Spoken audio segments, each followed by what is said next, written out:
రాజన్న సిరిసిల్ల జిల్లా వేములవాడ అర్బన్ మండలం చింతల్ ఠాణా సర్పంచ్ ఎన్నికపై తీవ్ర ఉత్కంఠ నెలకొంది. గుండెపోటుతో మృతి చెందిన అభ్యర్థి మురళి సర్పంచ్గా గెలుపొందిన కూడా అధికారులు ప్రకటించలేదు. బీఆర్ఎస్ పార్టీ బలపరిచిన చెర్ల మురళి తన సమీప ప్రత్యర్థిపై 370 ఓట్లతో గెలుపొందినట్లు తెలుస్తోంది. మొత్తం 1717 ఓట్లు పోల్ కాగా బీఆర్ఎస్ చెర్ల మురళి 739, బీజేపీ అభ్యర్థి వెంకటి 369, కాంగ్రెస్ కోలాపూరి రాజమల్లు 333 ఓట్లు వచ్చాయి.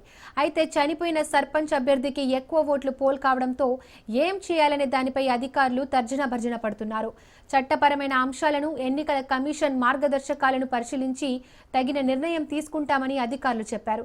కానీ గ్రామస్తులు మాత్రం ఎన్నికపై ఇప్పుడే ప్రకటన చేయాలని డిమాండ్ చేస్తున్నారు.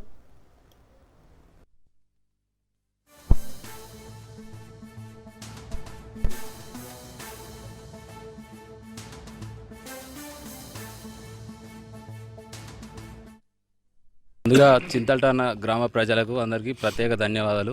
మేము ముందుగా మేము అనుకున్న మా అభ్యర్థులమందరం అనుకున్న క్యాండిడేటు చెర్ల మురళి గారు. ఆయన మేము 2 రోజులు క్యాన్వాసింగ్ చేసినాకనే మాకు విజయం వస్తుందని మేము ఖరారు చేసుకున్నాము. అంతలోపే ఈ సంఘటన జరిగింది. మాకు అనుకున్నట్టునే ఇప్పుడు మాకు ప్రజలు సహకరించి మాకు విజయాన్ని అందించినందుకు అందరికి ప్రత్యేక పేరున ధన్యవాదాలు. మమ్మలను ఈ వార్డు మెంబర్లను గెలిపించి నన్ను ఉప సర్పంచ్గా నిలబెట్టినందుకు గ్రామ ప్రజలకు వారి ఎల్లవెల్ల వాళ్ళ తోడుంటూ వాళ్ళకి ఏదైనా సహాయ సహకారాలు అందిస్తామని ఇంతటితో ప్రతి వార్డు వైజ్ టోటల్గా కౌంటింగ్ చేసిర్రు. ప్రతి వార్డుని ఎన్ని ఓట్లు వచ్చినాయని అనౌన్స్ చేసిర్రు. కానీ ఒక సర్పంచ్ అభ్యర్థి మాత్రం మాకు ఎలక్షన్లో సర్పంచ్ అభ్యర్థి ఓట్లు ఎన్ని వచ్చినాయని డిక్లేర్ చేయలేదు. కానీ విజయం మీది అని చెప్పారు అంతే తప్ప ఎలక్షన్లో ఎంత మెజార్టీ వచ్చిందనేది మాత్రం మాకు డిక్లేర్ చేయలేదు. ఒక తెలంగాణ రాష్ట్ర వ్యాప్తంగా ఒక సంచలనమైనటువంటి తమ మద్దతును ప్రకటించి అమరుడైనటువంటి మా చెర్ల మురళికి ఈ విజయాన్ని అంకితం చేసినారు. ఈ గ్రామ ప్రజలకు ఉన్నటువంటి విశ్వాసం, నమ్మకం ఏ విషయంలోనైనా సరే గత 5 సంవత్సరాల నుంచి మా వర్గాన్ని నమ్మి ప్రతి విషయంలో కూడా మాకు అవకాశాన్ని కల్పించి ముందుకు తీసుకువెళ్ళారు. ఒక సందర్భంలో దురదృష్టం జరిగింది.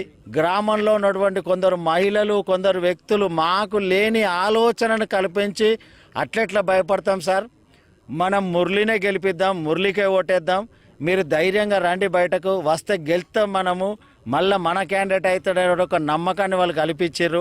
ఆ నమ్మకం కొద్దిగా ముందుకొచ్చినాం. ఆ నమ్మకం కొద్దిగా గ్రామ ప్రజలు ఈరోజు మమ్మలను తల ఎత్తుకొని తెలంగాణ రాష్ట్రంలో నిలబెట్టారు. చింతల్టాన గ్రామం అంటే ఇది ఒక చరిత్ర.